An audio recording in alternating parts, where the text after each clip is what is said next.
ব্যাংকে আপনার টাকা আছে? তাহলে এই ভিডিওতে আপনার জন্য ভয়ের খবর আছে।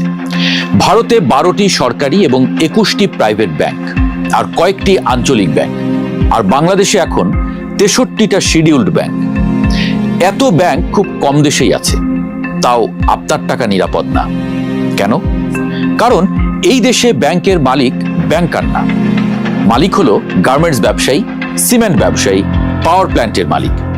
আপনি টাকা রাখেন নিরাপদ ভেবে, ওরা সেই টাকা দিয়ে আর একটা ব্যবসা খোলে। ব্যবসায়ীদের এই মডেলটা দেশের ব্যাংকগুলোকে ফাঁকা করে দিয়েছে। যেখানে আমেরিকা, ভারত সহ পৃথিবীর অন্য দেশগুলো 100 বছর আগেই এই মডেলকে বাতিল করে দিয়েছে, কিন্তু বাংলাদেশে এখনো চলছে। 6টা গ্রুপ।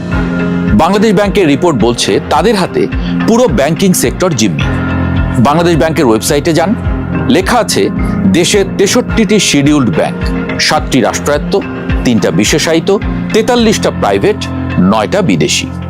43টা প্রাইভেট ব্যাংক মানে 43টা পরিবার, 43টা গ্রুপ। এই 43টা ব্যাংকের প্রায় সবগুলোই কোনো না কোনো ব্যবসায়িক গ্রুপের। এটাই বাংলাদেশের বাস্তবতা। এখানে কোনো ডেডিকেটেড ফাইন্যান্সিয়াল ইনস্টিটিউশন ব্যাংক নেই। জেপি মর্গান, এইচএসবিসি, সিটির মতো ব্যাংক নেই যারা শুধু ব্যাংকিংই করে। এখানে সবাই অন্য ব্যবসায়ী, ব্যাংকিং তাদের সাইড বিজনেস। পার্থক্যটা বুঝুন। ব্যাংকারের কাজ রিস্ক কমানো, আর ব্যবসায়ীর কাজ রিস্ক নেয়া। যখন রিস্ক নেওয়া লোকের হাতে রিস্ক কমানোর দায়িত্ব দেওয়া হয়, তখন কি হয়? দুর্ঘটনা হয়। সেটাই হয়েছে। বাংলাদেশ ব্যাংক 17 জুন 2026 জানিয়েছে দেশে অফিসিয়ালি খেলাপি ঋণের পরিমাণ মোট ঋণের প্রায় 36%। মানে প্রতি 100 টাকা ঋণের মধ্যে 36 টাকাই খেলাপি। একটু অন্য দেশের দিকে তাহলে তাকাই। আমেরিকায় খেলাপি ঋণ 1.5%, ভারতে 2.8%, পাকিস্তানে 5.8%, নেপালে 5.6%, আর বাংলাদেশে 36%। খেলাপি ঋণে বাংলাদেশ এখন বিশ্বের দ্বিতীয় সর্বোচ্চ, যুদ্ধ বিধ্বস্ত ইউক্রেনের পরেই। ইউক্রেনে 38%। সেখানে যুদ্ধ চলছে বুঝলাম, আমাদের এখানে কি চলছে? অনেক ডেটা দিলাম, নিশ্চয়ই বিরক্ত হচ্ছেন। আরেকটু বিরক্ত করি। ব্যাংকিং সেক্টরে একটা কথা আছে, মূলধন পর্যাপ্ততা অনুপাত। ধরুন বাংলাদেশ ব্যাংক নিয়ম করে দিল কোনো ব্যাংক 100 টাকা ঋণ দিলে ব্যাংকের পকেটে অন্তত 10 টাকা ব্যাকআপ থাকতে হবে, যেন কোনো কারণে ঋণ গ্রহীতারা টাকা ফেরত না দিলেও ব্যাংকটি দেউলিয়া না হয়, যেন সাধারণ গ্রাহকদের জমানো টাকা নিরাপদ থাকে। বাংলাদেশে এটা কত? -2.64%। মাইনাস মানে ব্যাংকগুলোর নিজস্ব পুঁজি শেষ। টেকনিক্যালি বলা যায় দেউলিয়া। 19টা ব্যাংক মিনিমাম পুঁজিও রাখতে পারছে না। এই অবস্থা একদিনে হয়নি, গত 20 বছর ধরে হয়েছে। 1971 সালে বাংলাদেশ স্বাধীন হয়েছে, 6টা ব্যাংক নিয়ে যাত্রা শুরু, সব রাষ্ট্রায়ত্ত ব্যাংক। 1980 সালে প্রাইভেট ব্যাংক আসে, উত্তরা, পূবালী, ন্যাশনাল ব্যাংক। 90 দশকে আরো কিছু ব্যাংকের অনুমোদন দেওয়া হয়। 2013 সালে একসাথে 9টা নতুন ব্যাংকের লাইসেন্স দেওয়া হয়। তখন দেশের ব্যাংকিং সেক্টর অলরেডি অসুস্থ। বাংলাদেশ ব্যাংক নিজেই বলেছিল নতুন ব্যাংক দরকার নেই, কিন্তু সরকার শোনেনি। এই 9টা ব্যাংককে বলে 4th জেনারেশন ব্যাংক। এদের প্রায় সবগুলোরই শক্ত রাজনৈতিক লিঙ্ক ছিল। ফল কি হলো? এই 9টা ব্যাংকের মধ্যে farmers bank, NRB commercial bank 2 বছরের মধ্যে ঢুকতে শুরু করলো। তারপর 2017 আরো বড় ঘটনা, সরকার ব্যাংক কোম্পানি আইন বদলালো। এক পরিবার থেকে 4 জন পরিচালক হতে পারবে। আগে যেখানে ছিল 2 জন, বাড়িয়ে 4 জন করা হলো। কেন?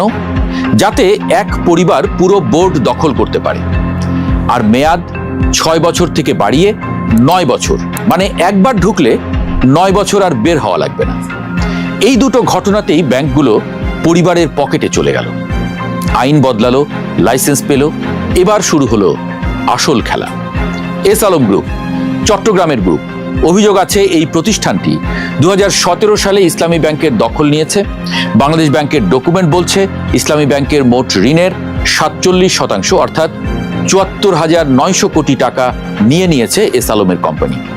ব্যাংকের অর্ধেক টাকা একটা গ্রুপের পকেটে।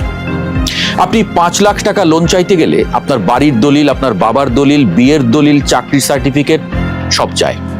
আর ওরা কাগুজে কোম্পানি দিয়ে হাজার হাজার কোটি টাকা বের করে নিয়েছে। এটা শুধু ইসলামী ব্যাংক না, সব ব্যাংকেরই একই চিত্র। বাংলাদেশ ব্যাংকের ডকুমেন্টে 6টা গ্রুপের নাম আছে: সাইফুজ্জামান চৌধুরী, এস আলম, বেক্সিমকো, শিকদার, নাসা, ওরিয়ন। এই 6টা গ্রুপের কাছে পুরো ব্যাংকিং সেক্টর জিম্মি, মানে আপনার টাকা আমার টাকা সব ওদের হাতে। অর্থনীতিতে একটা টার্ম আছে, রিলেটেড পার্টি লেন্ডিং। সহজ ভাষায় নিজের ব্যাংক থেকে নিজের কোম্পানিকে ঋণ দেওয়া। এটা কেন খারাপ? 3টা কারণ। প্রথমত, ক্রেডিট ইভ্যালুয়েশন হয় না। আপনি নিজের কোম্পানিকে ঋণ দিতে গিয়ে কি বলবেন কোম্পানি লস করবে? না। দ্বিতীয়ত, মনিটরিং হয় না। অন্য কেউ ঋণ নিলে ব্যাংক প্রতি মাসে খবর নেয়, নিজের কোম্পানি হলে নেয় না। আর তৃতীয়ত, রিকভারি হয় না। খেলাপি হলে ব্যাংক মামলা করে, নিজের কোম্পানির বিরুদ্ধে নিজে মামলা করবেন।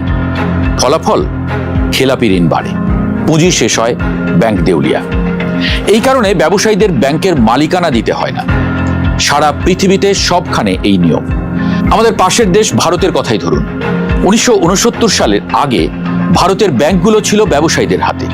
টাটা, বিড়লা সবাই ব্যাংকের মালিক, মানে ব্যবসায়ীরা ব্যাংকের টাকা নিজেদের বড় শিল্পে ঢালতো। ছোট শিল্প কারখানা বা কৃষক টাকা পেত না। 1969 সালের 19শে জুলাই ভারতের প্রধানমন্ত্রী ইন্দিরা গান্ধী 14টা বড় ব্যাংককে জাতীয়করণ করেন এবং নিয়ম করে দেন ব্যবসায়ীরা ব্যাংকের মালিক হতে পারবে না। মানে টাটা, বিড়লা, আদানি, আম্বানি কেউ ব্যাংকের মালিক হতে পারবে না। সর্বোচ্চ 10% পর্যন্ত শেয়ার কিনতে পারবে, কিন্তু মালিক হতে পারবে না, প্রমোটর হতে পারবে না। কারণ ভারত জানে ব্যবসায়ী যদি ব্যাংকের মালিক হয় সে নিজের ব্যবসাকেই ঋণ দেবে, আর সেটাই হয়েছে বাংলাদেশে। আমেরিকায় এই নিয়ম হয় 1933 সালে। 1929 সাল আমেরিকায় শেয়ার মার্কেট ক্র্যাশ, মহামন্দা। কারণ কি? ব্যাংকগুলো মানুষের আমানতের টাকা নিয়ে শেয়ার মার্কেটে জুয়া খেলত। তখন প্রেসিডেন্ট রুজভেল্ট আইন করলেন, ব্যাংকের মালিক হতে হলে তোমাকে ব্যাংকিং কোম্পানি হতে হবে। গাড়ি কোম্পানি, তেল কোম্পানি ব্যাংক বানাতে পারবে না। তাই আজ আমেরিকায় মাইক্রোসফট বা গুগল বা ওয়ালমার্ট ব্যাংক খুলতে পারে না। ইলন মাস্ক পৃথিবীর সবচেয়ে ধনী ব্যবসায়ী হয়েও ব্যাংক খুলতে পারে না। আমেরিকা বোঝে, ভারত বোঝে, আমরা কেন বুঝি না? নাকি আমরা বুঝতে চাই না? সমাধান কি? মালিকানা আলাদা করতে হবে। ফিনান্সিয়াল প্রতিষ্ঠানই ব্যবসা করবে। কাপড়ের ব্যবসায়ী, জুতার ব্যবসায়ী, ওষুধ ব্যবসায়ী ব্যাংক বানাবে না। সর্বোচ্চ 10% পর্যন্ত শেয়ার কিনতে পারবে, বোর্ডে বসতে পারবে না। আর পরিবারতন্ত্র বন্ধ করতে হবে। আগের মতো এক ব্যাংকে এক পরিবারের সর্বোচ্চ একজন পরিচালক থাকতে পারবে, এমন নিয়ম করা হোক। আর সবচেয়ে বড় হলো ব্যাংক কমানো। 63টা ব্যাংক লাগে না। ভারতের অর্থনীতি বাংলাদেশের চেয়ে 10 গুণ বড়, তাদের 33টা ব্যাংকে চলে। আমরা কি এমন বিশ্ব চ্যাম্পিয়ন হয়ে গেলাম যে মুদি দোকানের মতো যখন তখন ব্যাংক খুলে বসছি? সরকার এরই মধ্যে ব্যাংক একীভূতকরণের উদ্যোগ নিয়েছে।